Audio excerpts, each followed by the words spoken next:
Economy, $900. Business, $6,000. First, $18,000.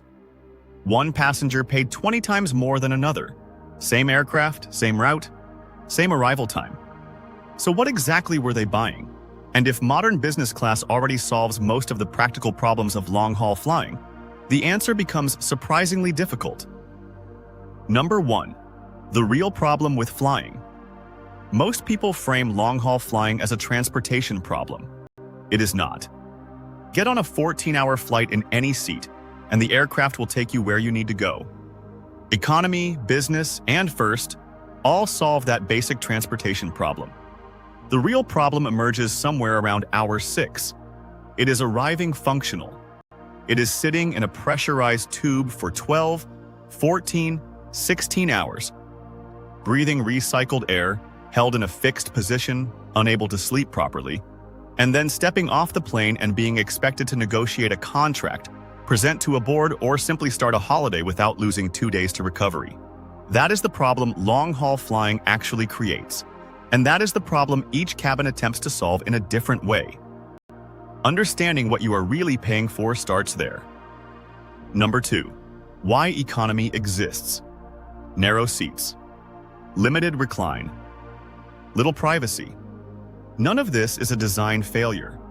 Economy was never designed to make flying comfortable. It was designed to make flying accessible. It solves a volume and cost problem, moving the largest number of people at the lowest viable price per seat. On shorter routes, that trade-off is acceptable. On long-haul overnight sectors, the fatigue accumulates in ways that affect the days that follow. But economy was never trying to solve that problem. It solves a different one. Economy buys transportation. Number 3. Why business class changed everything. The recovery problem is specific. A passenger needs to arrive functional after a flight that the human body was not designed to tolerate. An executive flying from London to Tokyo cannot afford 2 days of jet lag recovery before a negotiation. A surgeon flying to a conference needs to be sharp the morning after landing. For these travelers, the flight is not transit. It is the period immediately preceding something that matters, and the condition they arrive in determines whether that thing goes well. Business class was engineered around that constraint. Lie-flat beds changed what a long-haul flight could physically offer. When the body is fully horizontal, the quality of sleep improves in a way that seat recline, however generous, cannot replicate. The difference is not incremental. On an overnight long-haul sector, it is often the difference between arriving recovered and arriving depleted. Add direct aisle access, so passengers are not climbing over strangers to use the bathroom. Add a dedicated cabin crew operating at a lower passenger ratio. Add a meal service that responds to when the passenger is ready to eat rather than when the galley cart reaches their row. Add a closing door or privacy screen that makes the surrounding cabin disappear. The flight begins to function less like transit and more like a controlled environment where recovery is actually possible. Business class does not make long-haul flying comfortable in some absolute sense. It solves a specific defined problem. Business buys recovery. Number 4. The business class revolution. What happened to business class over the past decade is unusual in commercial aviation.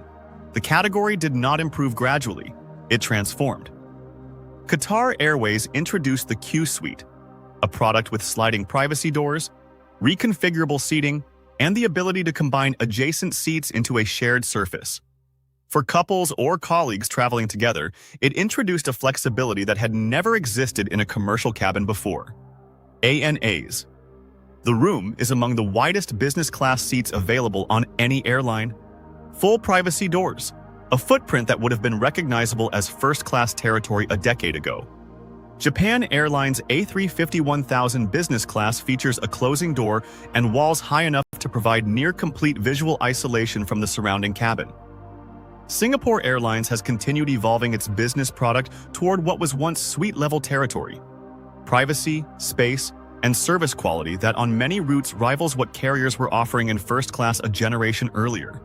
The cumulative effect of these products is significant. They dramatically narrowed the gap between business and first, absorbing much of the practical value that first class once offered exclusively. For decades, the hierarchy was simple: economy, business, first. Each solved a different problem. But modern business class has started absorbing what first once sold as exclusive. And once that happens, a difficult question emerges. If business already solves the practical problems, why does first still exist? Number 5. The first class problem. If business already gives you a bed, privacy, premium dining, and lounge access, what problem remains unsolved? For decades, the answer to that question seemed obvious. First class represented the pinnacle of commercial aviation: more space, more privacy, better service. The assumption was straightforward. If business was good, first was simply better, a superior version of the same product priced accordingly. Modern business class disrupted that assumption. Products like Qsuite and the Room made the traditional distinction between cabins harder to justify on functional grounds. The bed in business is now flat. The door closes. The service is attentive. For many travelers, the practical case for spending significantly more had already been answered one cabin back. This is precisely what drove some airlines to remove first class altogether, and what drove others to invest even more heavily in it. The product that was once universally understood as the best seat on the aircraft had become, for a significant portion of the market, difficult to explain. Airlines have been forced to answer that question, and their responses have diverged sharply. Delta and United removed international first class entirely. American Airlines has shifted its focus heavily toward premium business products rather than maintaining a traditional first class cabin. Lufthansa and British Airways have concentrated first class on selected aircraft and routes, pulling it from much of their broader network. These are not marginal carriers making cautious decisions. These are major international operators concluding that, on most routes, first class cannot justify what it occupies in aircraft real estate and operational overhead. And yet the divergence is real. Emirates continues investing heavily in enclosed first-class suites. Singapore Airlines maintains its suites cabin.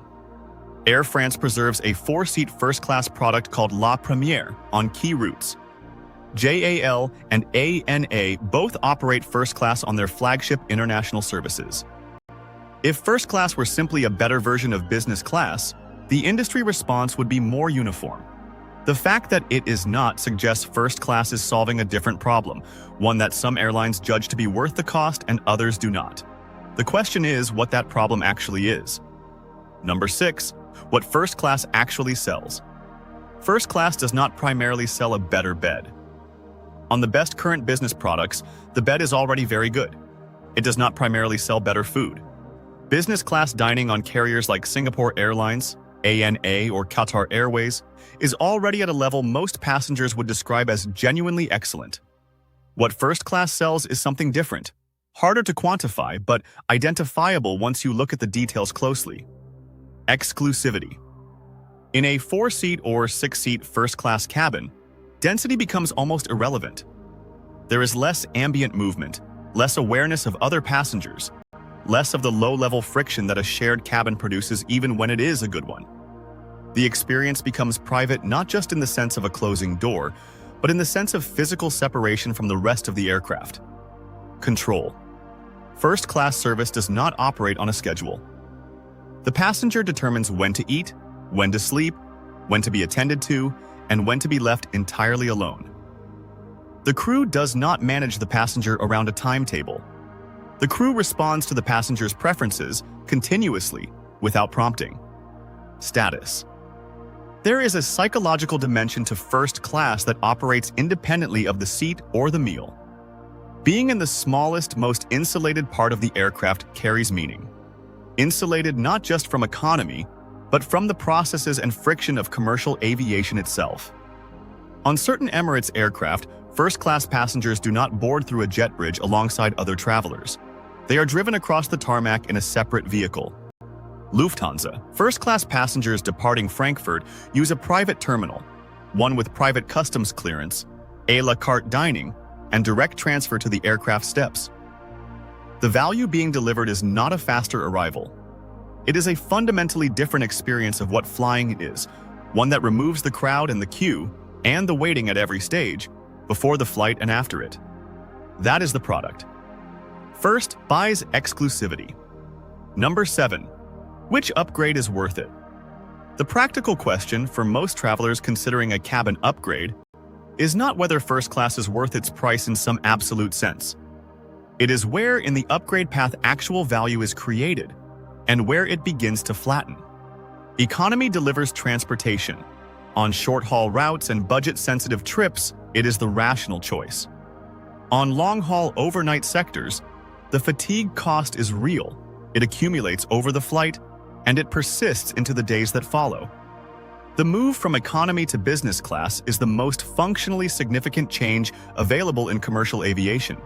The price difference is substantial, but what it purchases is a transformation in the nature of the flight, from an experience of endurance to one where recovery is genuinely possible. A lie-flat bed, real privacy, and the ability to sleep do not improve the journey marginally. They change what the journey is. The move from business to first class is different in character. Business class has absorbed much of first's functional advantage: the bed, the privacy, the service quality.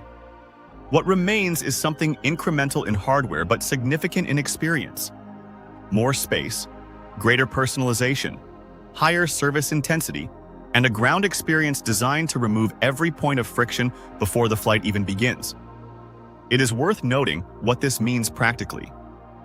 The largest increase in value occurs moving from economy to business. The largest increase in price occurs moving from business to first. Those are not the same thing. One upgrade changes the physical reality of the flight.